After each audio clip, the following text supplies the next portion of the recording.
얼마 전에 제가 부장님이랑 저녁을 먹게 된 적이 있었는데요. 부장님이 저한테 결혼한 지 1년 반 정도 됐는데 아기는 왜 안 갖냐고 궁금해 하시더라고요. 제 얘기를 듣고 싶어 하시는 줄 알고 제가 아이를 갖기 부담스러워하는 이유들을 짧게 말씀드렸습니다. 그러니까 부장님이 아니 아이가 태어나서 행복할지 불행할지는 그 아이가 판단할 일이지 왜 아이가 불행할 것 같다는 이유로 부모가 지레 겁먹고 아이를 안 낳냐고 약간 혼을 내시는 거예요. 제가 함정 카드를 잘못 건드린 거죠. 부장님이 사실 하시고 싶은 말씀은 처음부터 그거였는데 제가 눈치가 없었어요. 제가 사실 아이를 안 좋아하는 사람이 아니거든요.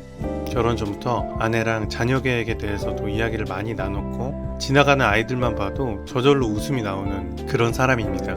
그런데 이게 또 결혼을 하고 막상 현실로 다가오니까 그렇게 말처럼 쉬운 일이 아니더라고요. 아이를 갖고 키운다는 것이 대한민국 사회에서 만만치 않은 일이라는 것을 피부로 실감하게 된 것 같습니다. 그래서 저희 부부도 평생 딩크족으로 살 건 아니지만 당장은 좀 부담스러워서 망설이고 있는 중입니다. 요새 이렇게 아이를 낳고 키우는 것에 부담을 갖는 사람들이 저희만 있는 건 아닌 것 같더라고요. 2021년 대한민국 합계 출산율 예상치가 0.81로 발표되었습니다. 도시국가들을 제외하고 우리가 세계에서 국가라고 할 수 있는 규모의 나라들 중에 압도적인 꼴찌입니다. 많은 학자들이 우리나라가 전 세계에서 가장 먼저 자연 소멸할 나라라고 그렇게 이야기할 정도로 굉장히 심각한 상황입니다. 이게 0.81이라고 하면 좀 안 와닿을 수 있는데요. 제가 30대 초반인데 제가 어렸을 때만 해도 한 학년을 70만 명 정도로 생각했었거든요. 근데 작년에 태어난 아이들이 26만 명이라는 거예요. 거의 3분의 1로 줄어든 거죠. 이대로 가면 교육, 국방, 경제, 산업 전반이 엄청나게 휘청거릴 예정입니다. 그런데 대체 왜 요즘 사람들은 아이들을 안 낳는 걸까요?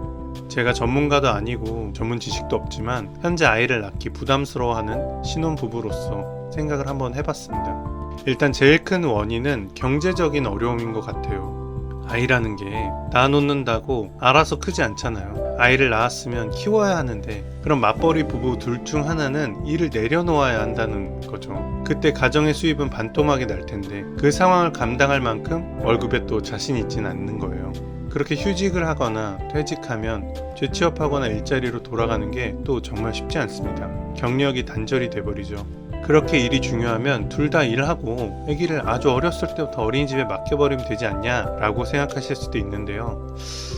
그쵸, 맞아요. 그러면 되죠. 근데 또 어렸을 때부터 엄마 아빠랑 떨어져서 어린이집에 아이를 보낼 생각을 하면 짠해서 그러고 싶지가 않은 거예요. 아이를 낳고 키우는 신혼부부에게 선택지가 굉장히 적은 것 같아요. 경제적으로 어려워지고 경력 단절이 되는 대신 둘 중 하나가 아기 키울래? 아니면 너네 일해. 그 대신 아기를 갓난 아이 때부터 어린이집에 보낼래? 이 두 개 중 하나인 것 같은데 둘 다 현실적으로 쉽게 선택하기가 망설여진다는 게 문제입니다.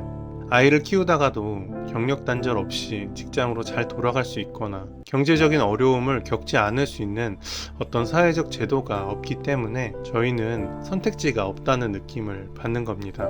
두 번째 이유는 아이가 태어나서 살아갈 환경이 걱정돼서 쉽게 아이를 갖지 못하겠습니다. 이 환경이라는 것에는 또 두 가지가 있는 것 같아요. 사회적인 환경과 자연환경. 사회적인 환경은 대한민국의 치열한 경쟁사회를 말합니다. 저 아내는 초, 중, 고등학교 시절이 그리 행복하지 않았거든요. 우리들은 남들보다 더 높아져야 하는 세상에서 나고 자랐습니다. 함께 공부하던 학교 친구들은 전부 비교의 대상, 경쟁의 대상이었죠. 저희의 아이들은 안 그럴까요? 사교육 시장은 더 치열해졌고 타인과 비교하는 문화, 무한히 경쟁하는 교육 현장은 더 심화됐어요. 요즘은 아이를 많이 안 낳으니까 요즘 아이들이 대학 가고 취직할 때쯤은 지금처럼 경쟁이 심하지 않을 수도 있지 않냐 라는 반문이 있을 수도 있는데요. 여기서 또 우리는 도시 밀집화 현상을 주의 깊게 봐야 할 것 같습니다. 시간이 지날수록 사람들은 서울과 수도권으로 몰리게 되고 그렇게 몰리다 보면 적은 인구지만 밀집도 측면에서는 그 전보다 더 경쟁이 치열하고 살기 팍팍해질 수밖에 없는 것이죠. 오히려 적은 인구의 그 아이들이 훨씬 많은 노인 인구를 부양해야 하고 인원은 적은데 빽빽하게 몰려 있어서 경쟁은 이전보다 더 해야 한다면 그럼 너무 행복하지 않을 것 같아요. 아이들이 태어나서 살게 될 자연환경도 막막합니다. 현재 지구의 온도가 1.5도 상승했다고 하죠. 2도가 넘어가면 이제 돌이킬 수 없다고 합니다. 전 세계적으로 환경 파괴로 인한 종말을 막기 위해 노력을 많이 하고 있죠. 그런 노력들로 어쩌면 우리 아이들이 태어나고 자랄 미래에는 친환경 에너지로 탄소 중립을 이룬 사회가 될 수도 있죠. 아닐 수도 있고요. 이게 저희에겐 너무 도박같이 느껴집니다. 환경이 완전히 파괴된 미래가 올 수도 있다는 불안감이 아이를 갖고 아이를 키우는데 어떤 걱정 요소로 작용하는 것 같습니다. 우리 때는 더 심했는데도 애기 잘만 낳았다. 부정적으로만 생각하지 말고 긍정적으로 좀 생각해봐라 라고 말씀해 주시는 분들도 있을 것 같아요. 맞습니다. 더 힘든 시간들을 보내면서도 저희 세대를 아주 훌륭하게 키우셨죠. 지금이 그때보다 사회보장 제도도 임금도 여러 상황에서 훨씬 좋은 환경인데 저희가 지레 겁먹고 징징거리는 것일 수도 있습니다. 괜히 걱정이 많은 것일 수도 있어요. 근데 그냥 요즘 세대에 아이를 갖기를 망설이는 부부들이 이런 마음 때문에 망설이고 있다는 얘기를 하고 싶었습니다.